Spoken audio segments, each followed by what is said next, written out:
بسم اللہ الرحمن الرحیم۔ السلام علیکم دوستو، آج کے ویڈیو میں ہم حضرت علی رضی اللہ تعالی عنہ کی کرامات کا تذکرہ کریں گے۔ آپ رضی اللہ تعالی عنہ کو اللہ تعالی نے ظاہری طاقت اور شجاعت کے ساتھ ساتھ روحانی طاقت سے بھی نوازا تھا۔ نبی اکرم صلی اللہ علیہ وآلہ وسلم کو آپ کے ساتھ خصوصی محبت تھی، کیونکہ جو قربت حضرت علی رضی اللہ تعالی عنہ کو نبی اکرم صلی اللہ علیہ وآلہ وسلم کے ساتھ نصیب ہوئی وہ کسی اور کو نصیب نہیں ہوئی، بلکہ حضرت علی رضی اللہ تعالی عنہ کی تربیت ہی آغوش نبوی میں ہوئی تھی۔ دوستو، حضرت علی رضی اللہ تعالی عنہ کی کرامات کے حوالے سے جو واقعات ہم بیان کرنے والے ہیں، یہ واقعات ایمان افروز اور حیرت انگیز واقعات ہیں، جن سے آپ رضی اللہ تعالی عنہ کی شان واضح ہوتی ہے۔ دوستو، حضرت علی رضی اللہ تعالی عنہ کی کرامات کا ایک واقعہ علامہ تاج الدین سبکی رحمۃ اللہ علیہ نے اپنی کتاب طبقات میں یوں ذکر فرمایا ہے کہ ایک مرتبہ امیر المومنین حضرت علی رضی اللہ تعالی عنہ اپنے دونوں شہزادگان حضرت امام حسن و امام حسین رضی اللہ تعالی عنہ کے ساتھ حرم کعبہ میں حاضر تھے کہ درمیانی رات میں ناگہاں یہ سنا کہ ایک شخص بہت ہی گڑ گڑا کر اپنی حاجت کے لیے دعا مانگ رہا ہے اور زار و زار رو رہا ہے۔ آپ نے حکم دیا کہ اس شخص کو میرے پاس لاؤ۔ وہ شخص اس حال میں حاضر خدمت ہوا کہ اس کے بدن کی ایک کروٹ فالج زدہ تھی اور وہ زمین پر گھسٹتا ہوا آپ کے سامنے آیا۔ آپ نے اس کا قصہ دریافت فرمایا تو اس نے عرض کیا کہ اے امیر المومنین، میں بہت ہی بے باکی کے ساتھ قسم قسم کے گناہوں میں دن رات منہمک رہتا تھا، اور میرا باپ جو بہت ہی صالح اور پابند شریعت مسلمان تھا بار بار مجھ کو ٹوکتا اور گناہوں سے منع کرتا رہتا تھا۔ میں نے ایک دن اپنے باپ کی نصیحت سے ناراض ہو کر اس کو مار دیا، اور میری مار کھا کر میرا باپ رنج و غم میں ڈوبا ہوا حرم کعبہ میں آیا اور میرے لیے بد دعا کرنے لگا۔ ابھی اس کی دعا ختم بھی نہیں ہوئی تھی کہ بالکل ہی اچانک میری ایک کروٹ پر فالج کا اثر ہو گیا اور میں زمین پر گھسٹ کر چلنے لگا۔ اس غیبی سزا سے مجھے بڑی عبرت حاصل ہوئی اور میں نے رو رو کر اپنے باپ سے اپنے جرم کی معافی طلب کی، اور میرے باپ نے اپنی شفقت پدری سے مجبور ہو کر مجھ پر رحم کھایا اور مجھے معاف کر دیا، اور کہا کہ بیٹا چل، جہاں میں نے تیرے لیے بد دعا کی تھی اسی جگہ اب میں تیرے لیے صحت و سلامتی کی دعا مانگوں گا۔ چنانچہ میں اپنے باپ کو اونٹنی پر سوار کر کے مکہ معظمہ لا رہا تھا کہ راستے میں بالکل ناگہاں اونٹنی ایک مقام پر بدک کر بھاگنے لگی، اور میرا باپ اس کی پیٹھ پر سے گر کر دو چٹانوں کے درمیان ہلاک ہو گیا، اور اب میں اکیلا ہی حرم پاک میں آ کر دن رات رو رو کر خدا تعالیٰ سے اپنی تندرستی کے لیے دعائیں مانگتا رہتا ہوں۔ امیر المومنین رضی اللہ تعالی عنہ نے ساری سرگزشت سن کر فرمایا کہ اے شخص، اگر واقعی تیرا باپ تجھ سے خوش ہو گیا تھا تو اطمینان رکھ کہ خدا کریم بھی تجھ سے خوش ہو گیا ہے۔ اس نے کہا کہ اے امیر المومنین رضی اللہ تعالی عنہ، میں بحلف شرعی قسم کھا کر کہتا ہوں کہ میرا باپ مجھ سے خوش ہو گیا تھا۔ امیر المومنین حضرت علی رضی اللہ تعالی عنہ نے اس شخص کی حالت زار پر رحم کھا کر اس کو تسلی دی اور چند رکعت نماز پڑھ کر اس کی تندرستی کے لیے دعا مانگی۔ پھر فرمایا کہ اے شخص، اٹھ کھڑا ہو جا۔ یہ سنتے ہی وہ بلا تکلف اٹھ کر کھڑا ہو گیا اور چلنے لگا۔ آپ رضی اللہ تعالی عنہ نے فرمایا کہ اے شخص، اگر تو نے قسم کھا کر یہ نہ کہا ہوتا کہ تیرا باپ تجھ سے خوش ہو گیا تھا تو میں ہرگز تیرے لیے دعا نہ کرتا۔ دوستو، آپ نے ملاحظہ کیا کہ کس طرح سے حضرت علی رضی اللہ تعالی عنہ کی دعا کی برکت سے اس شخص کو شفا مل گئی۔ کتابوں میں حضرت علی رضی اللہ تعالی عنہ کی ایک کرامت گرتی ہوئی دیوار تھم جانے کے حوالے سے ہے۔ حضرت امام جعفر صادق رحمۃ اللہ علیہ راوی ہیں کہ ایک مرتبہ امیر المومنین حضرت علی رضی اللہ تعالی عنہ ایک دیوار کے سائے میں ایک مقدمے کا فیصلہ فرمانے کے لیے بیٹھ گئے۔ مقدمے کے درمیان میں لوگوں نے شور مچایا کہ اے امیر المومنین رضی اللہ تعالی عنہ، یہاں سے اٹھ جائیے، یہ دیوار گر رہی ہے۔ آپ نے نہایت سکون و اطمینان کے ساتھ فرمایا کہ مقدمے کی کارروائی جاری رکھو، اللہ تعالیٰ بہترین حافظ و ناصر و نگہبان ہے۔ چنانچہ اطمینان کے ساتھ آپ اس مقدمے کا فیصلہ فرما کر جب وہاں سے چل دیے تو فوراً ہی وہ دیوار گر گئی۔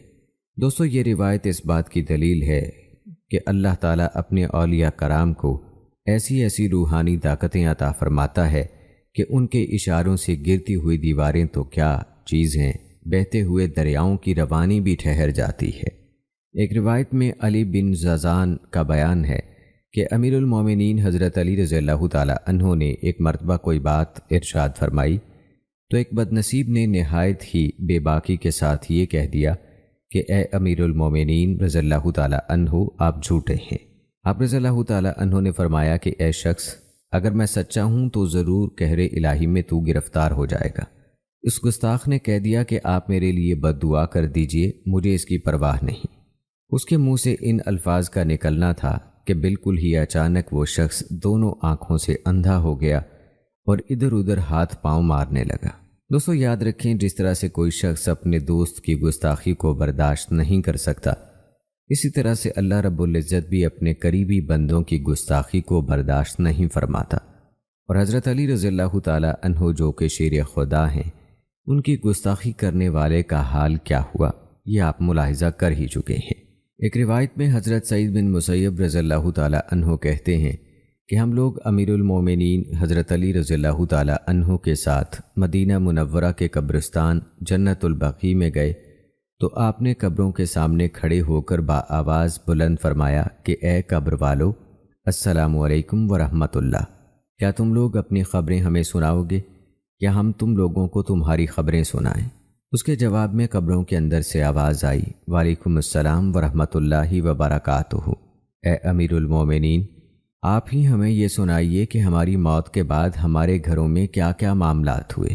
حضرت علی رضی اللہ تعالی عنہ نے فرمایا کہ اے قبر والو، تمہارے بعد تمہارے گھروں کی خبر یہ ہے کہ تمہاری بیویوں نے دوسرے لوگوں سے نکاح کر لیا اور تمہارے مال و دولت کو تمہارے وارثوں نے آپس میں تقسیم کر لیا، اور تمہارے چھوٹے چھوٹے بچے یتیم ہو کر در بدر پھر رہے ہیں، اور تمہارے مضبوط اور اونچے اونچے محلوں میں تمہارے دشمن آرام اور چین کے ساتھ زندگی بسر کر رہے ہیں۔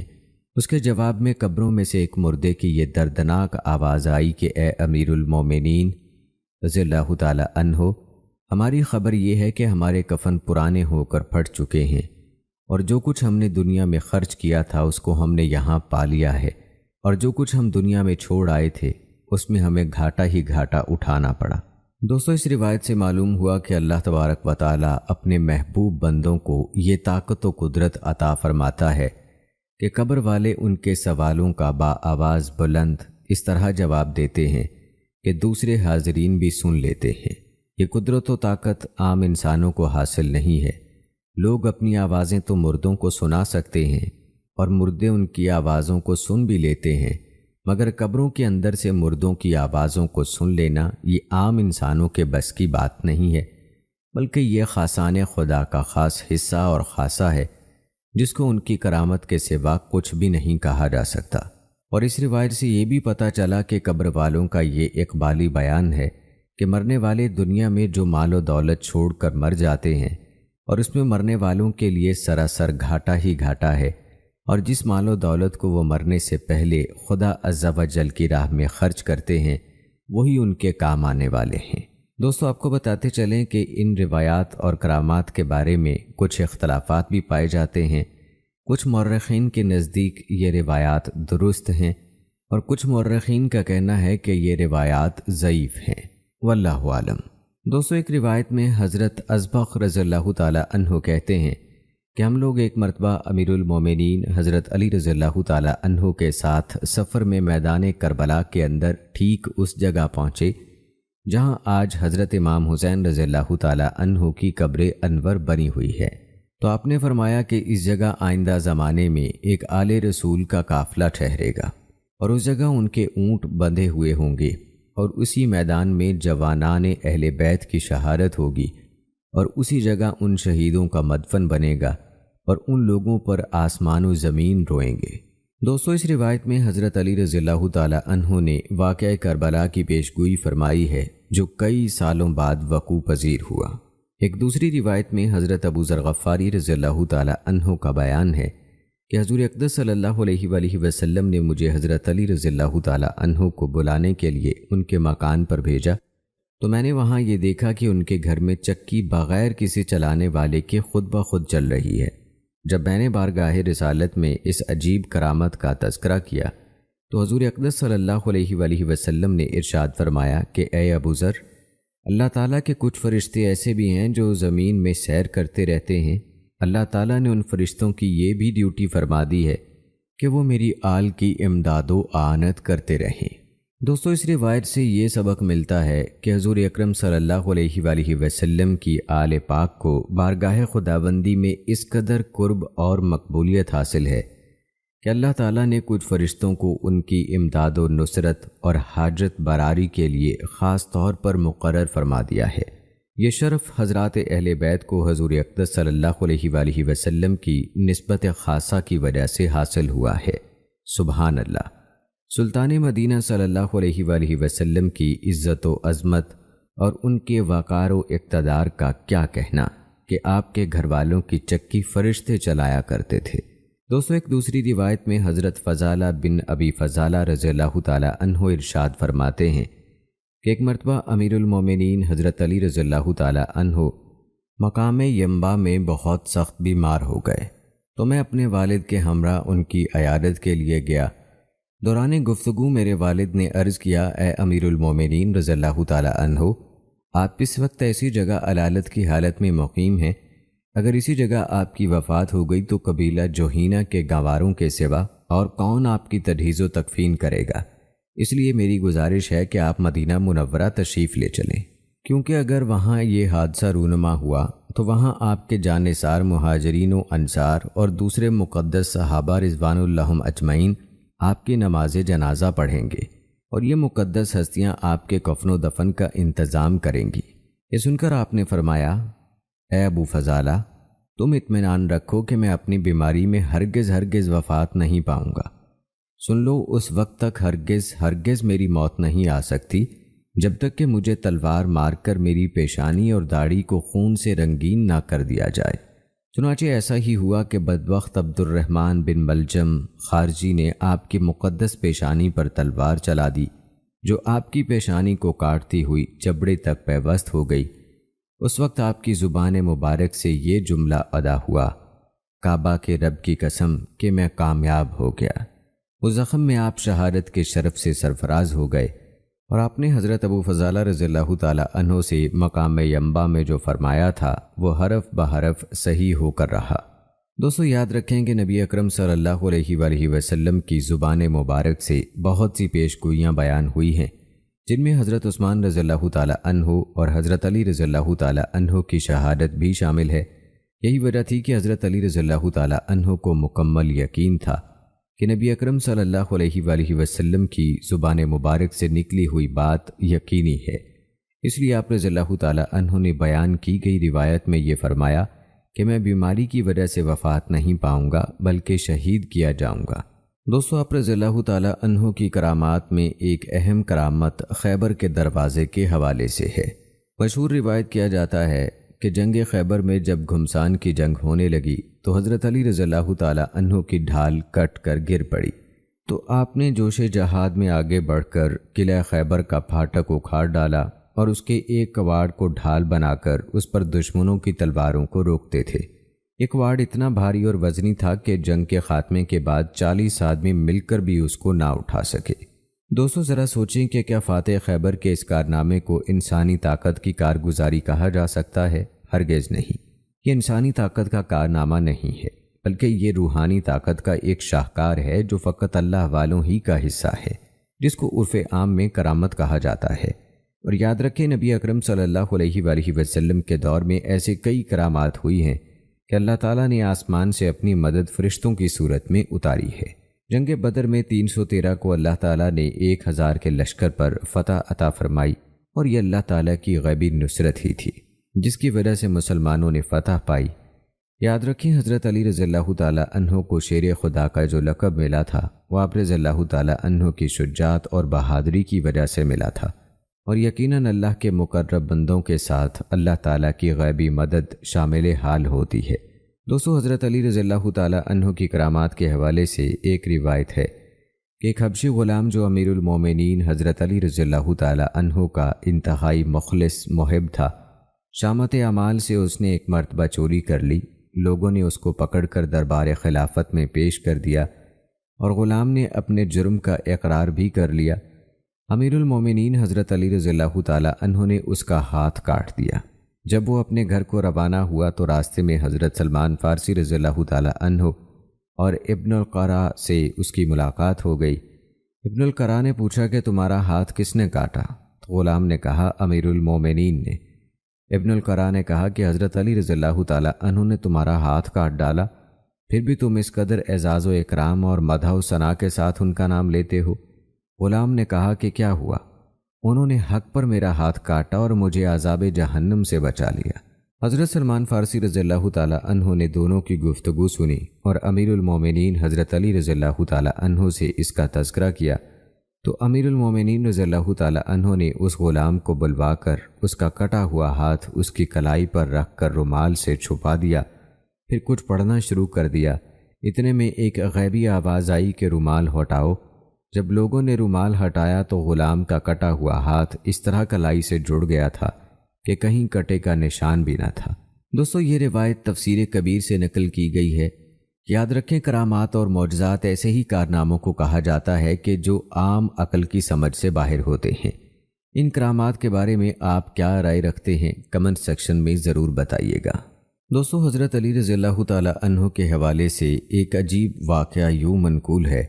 کہتے ہیں امیر المومنین حضرت علی رضی اللہ تعالیٰ عنہ کے کاشانہ خلافت سے کچھ دور ایک مسجد کے پہلو میں دو میاں بیوی رات بھر جھگڑا کرتے رہے۔ صبح کو امیر المومنین رضی اللہ تعالیٰ عنہ نے دونوں کو بلا کر جھگڑے کا سبب دریافت فرمایا۔ شوہر نے عرض کیا، اے امیر المومنین رضی اللہ تعالیٰ عنہ، میں کیا کروں؟ نکاح کے بعد مجھے اس عورت سے بے انتہا نفرت ہو گئی۔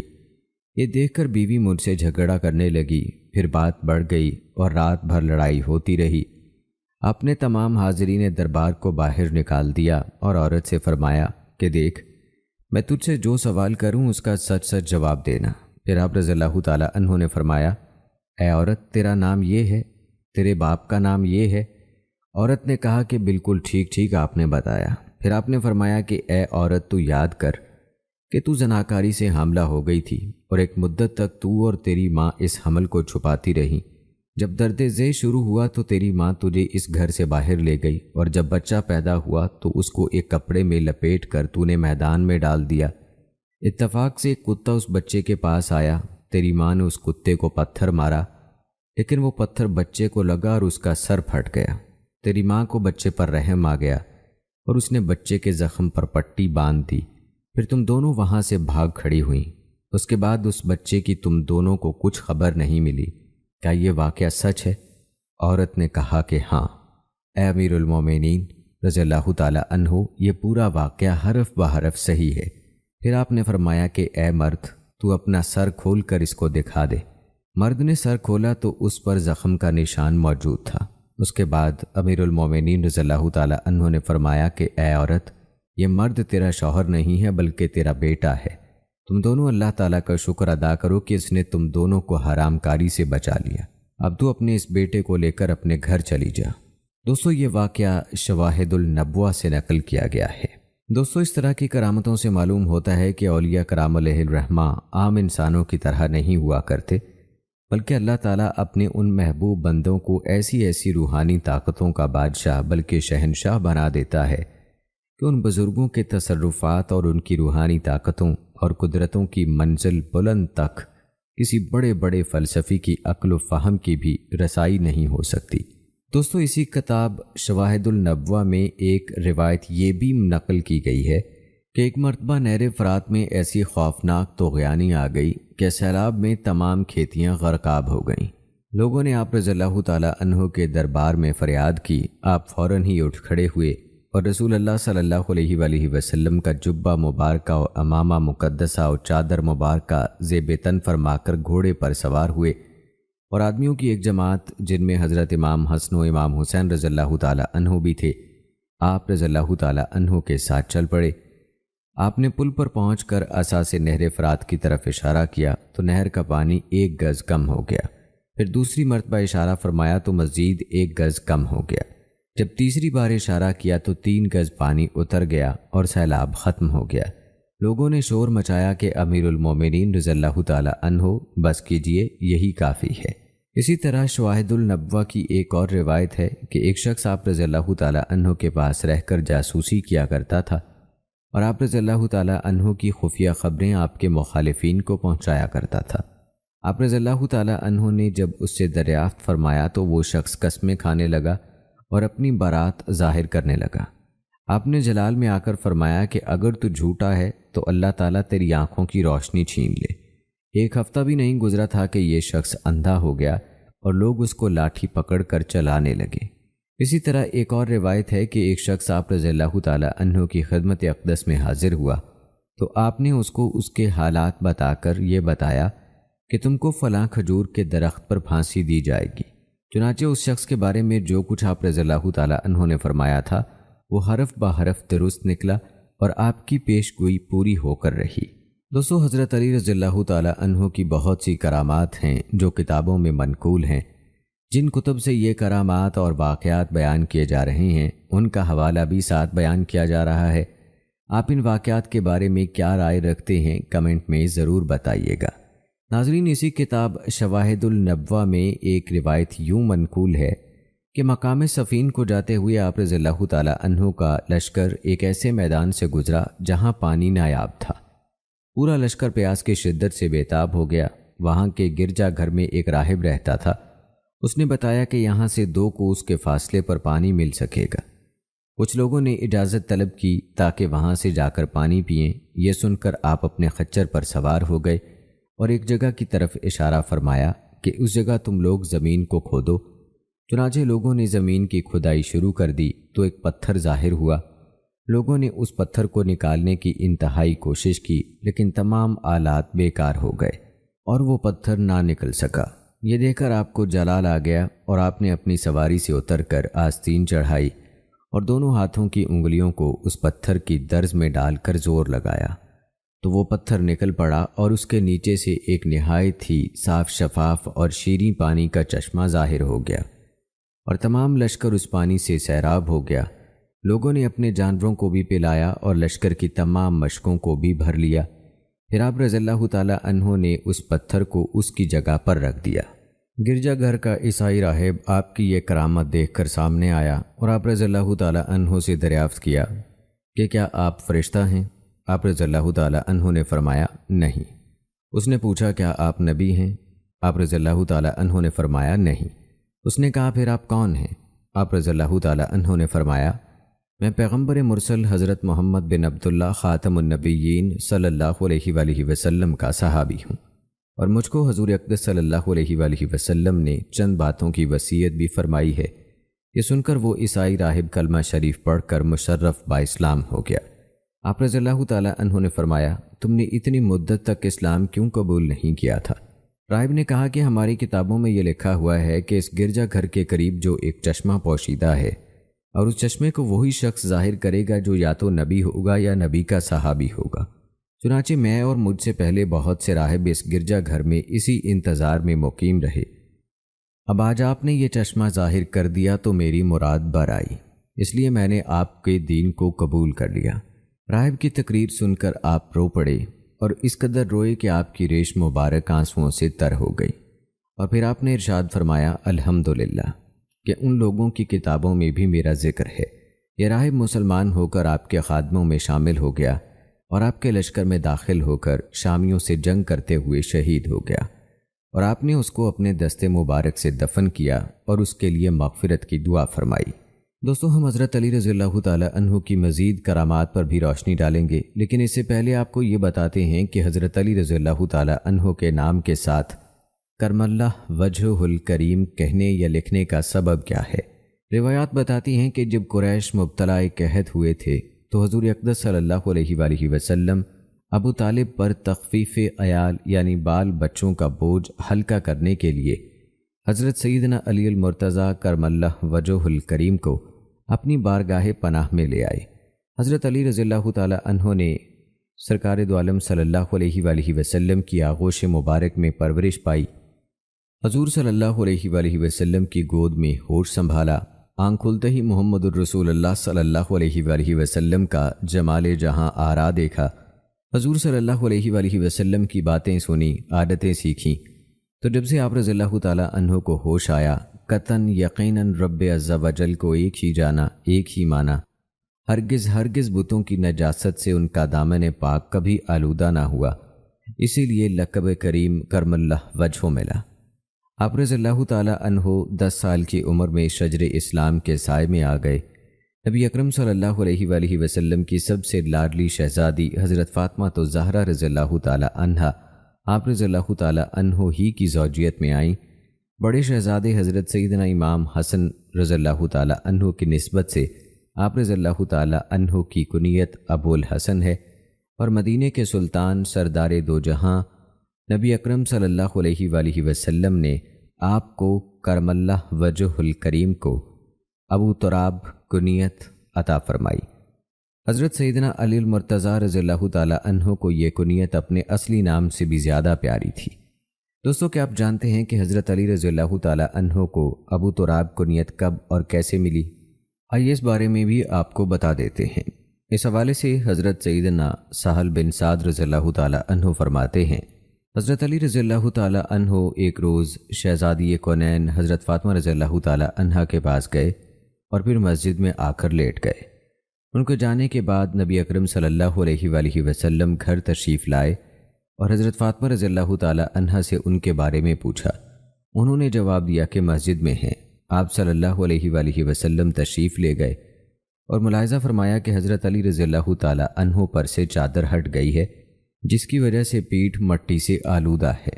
نبی اکرم صلی اللہ علیہ وآلہ وسلم ان کی پیٹھ سے مٹی جھاڑنے لگے اور 2 مرتبہ فرمایا، یعنی اٹھو اے ابو تراب۔ کہتے ہیں کہ حضرت علی رضی اللہ تعالیٰ عنہ کو یہ کنیت بہت پسند آئی اور اسی واقعے کے بعد آپ کو ابو تراب کہا جانے لگا۔ دوستو، حضرت علی رضی اللہ تعالیٰ عنہ کے ہاں حضرات شیخین کا کیا مقام تھا؟ اس حوالے سے روایت ہے کہ حضرت علی رضی اللہ تعالیٰ عنہ نے فرمایا، رسول اکرم صلی اللہ علیہ وآلہ وسلم کے بعد سب سے بہتر ابو بکر و عمر ہیں۔ پھر فرمایا، میری محبت اور ابو بکر و عمر رضی اللہ تعالیٰ عنہ کا بغض کسی مومن کے دل میں جمع نہیں ہو سکتا۔ دوستو، یہ تھا آپ رضی اللہ تعالیٰ عنہ کے اخلاص کا عالم۔ جہاں تک آپ رضی اللہ تعالیٰ عنہ کے عشق مصطفیٰ کی بات ہے تو خود حضرت سیدنا علی رضی اللہ تعالیٰ عنہ سے کسی نے سوال کیا کہ آپ کو رسول اللہ صلی اللہ علیہ وآلہ وسلم سے کتنی محبت ہے؟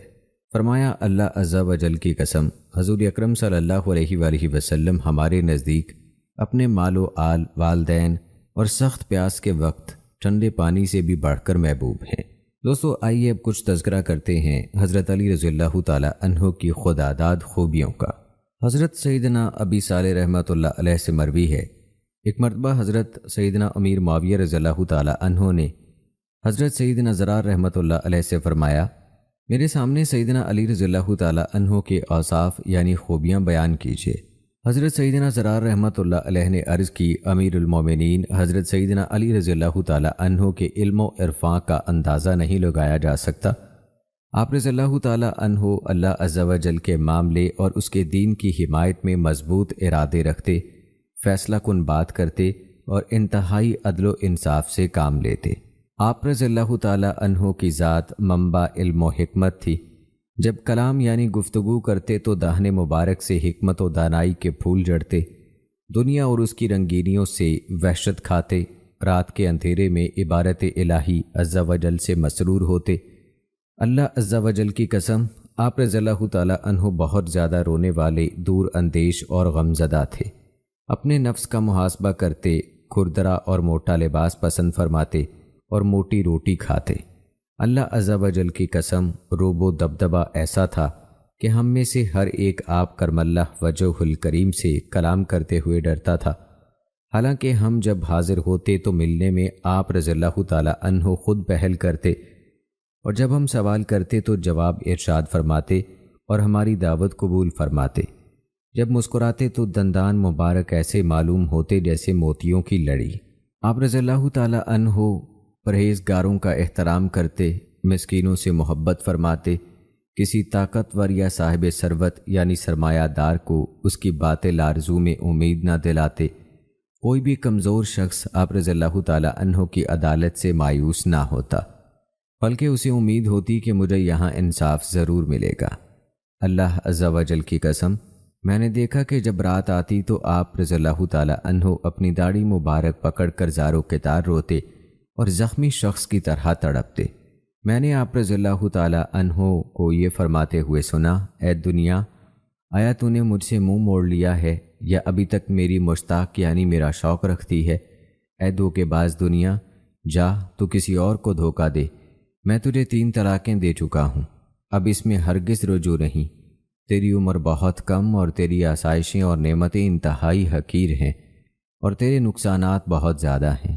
ہائے، سفر آخرت نہایت طویل ہے، زاد راہ بہت قلیل یعنی تھوڑا سا، اور راستہ انتہائی خطرناک اور پیشدار ہے۔ یہ سن کر حضرت سیدنا امیر معاویہ رضی اللہ تعالی عنہ کی آنکھوں سے آنسو بہنے لگے، حتیٰ کہ داڑھی مبارک آنسوؤں سے تر ہو گئی اور وہاں موجود لوگ بھی زاروں کے تار رونے لگے۔ پھر آپ رضی اللہ تعالی عنہ نے فرمایا، اللہ عز و جل ابو الحسن حضرت سیدنا علی المرتضیٰ کرم اللہ وجہہ الکریم پر رحم فرمائے، اللہ عز و جل کی قسم وہ ایسے ہی تھے۔ دوستو، آپ کو گھرانہ حیدر کی فضیلت کے حوالے سے ایک واقعہ بتاتے ہیں۔ روایت ہے کہ حضرات حسنین کریمین رضی اللہ تعالی عنہ ایک بار بیمار ہو گئے تو حضرت علی رضی اللہ تعالی عنہ اور حضرت بی بی فاطمہ رضی اللہ تعالی عنہا خاتمہ حضرت فضا رضی اللہ تعالی عنہا نے ان شہزادوں کی صحت یابی کے لیے 3 روزوں کی منت مانی۔ اللہ تعالیٰ نے دونوں شہزادوں کو شفا عطا فرمائی، چنانچہ 3 روزے رکھ لیے گئے۔ حضرت علی رضی اللہ تعالی عنہ 3 سا جو لائے، ایک سا تینوں دن پکایا۔ جب افطار کا وقت آیا اور تینوں روزہ داروں کے سامنے روٹیاں رکھی گئیں تو ایک دن مسکین، ایک دن یتیم اور ایک دن قیدی دروازے پر حاضر ہو گئے اور روٹیوں کا سوال کیا تو تینوں دن سب روٹیاں ان سائلوں کو دے دیں اور صرف پانی سے ہی افطار کر کے اگلا روزہ رکھ لیا۔ اسی واقعے کو شعر میں شاعر نے یوں بیان کیا ہے، بھوکے رہ کر خود اوروں کو کھلا دیتے تھے، کیسے صابر تھے محمد کے گھرانے والے۔ اور قرآن مجید میں اللہ تعالیٰ نے امیر المومنین حضرت علی رضی اللہ تعالی عنہ کے گھرانے کے اس ایمان افروز اثار کو اس طرح بیان کیا ہے۔ سورہ دہر میں اللہ تعالیٰ فرماتے ہیں، اور کھانا کھلاتے ہیں اس کی محبت پر مسکین اور یتیم اور اسیر کو، ان سے کہتے ہیں ہم تمہیں خاص اللہ کے لیے کھانا دیتے ہیں، تم سے کوئی بدلہ یا شکر گزاری نہیں مانگتے۔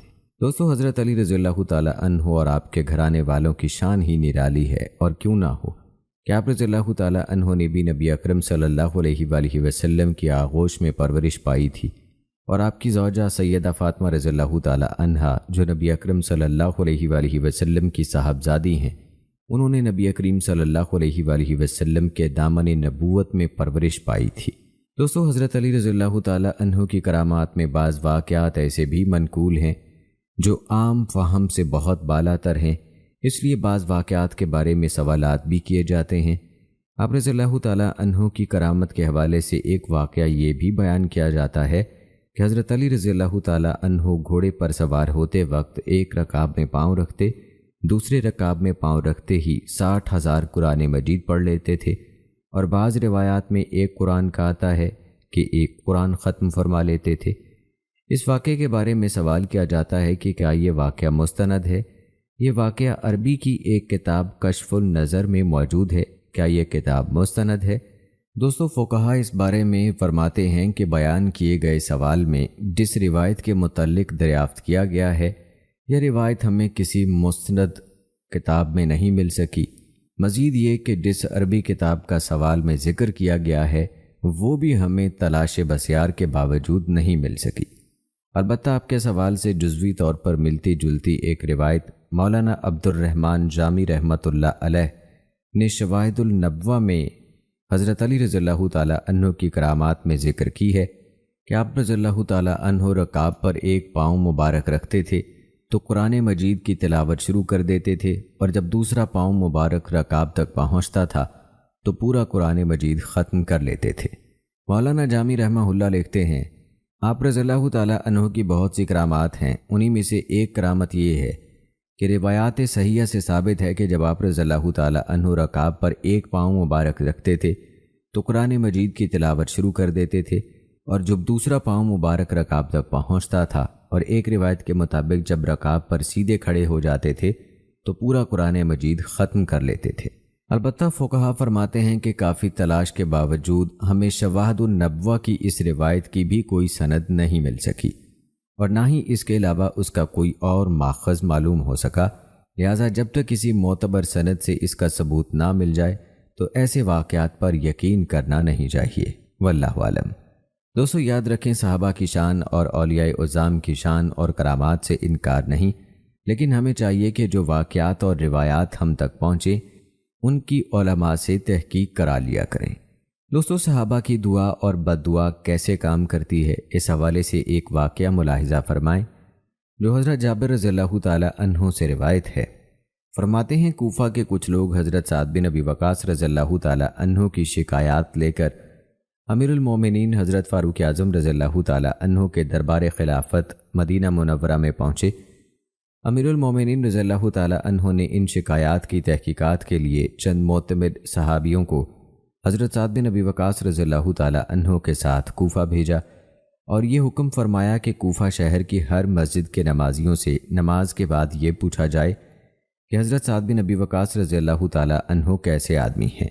چنانچہ تحقیقات کرنے والوں کی اس جماعت نے جن جن مسجدوں میں نمازیوں کو قسم دے کر حضرت سعد بن ابی وقاص رضی اللہ تعالی عنہ کے بارے میں دریافت کیا تو تمام مسجدوں کے نمازیوں نے ان کے بارے میں کلمہ خیر کہا اور مدح و ثنا کی، مگر ایک مسجد میں فقط ایک آدمی جس کا نام ابو سعدہ تھا، اس نے حضرت سعد بن ابی وقاص رضی اللہ تعالی عنہ کی 3 شکایات پیش کیں اور کہا یہ مال غنیمت برابری کے ساتھ تقسیم نہیں کرتے اور خود لشکروں کے ساتھ جہاد میں نہیں جاتے اور مقدمات کے فیصلوں میں عدل نہیں کرتے۔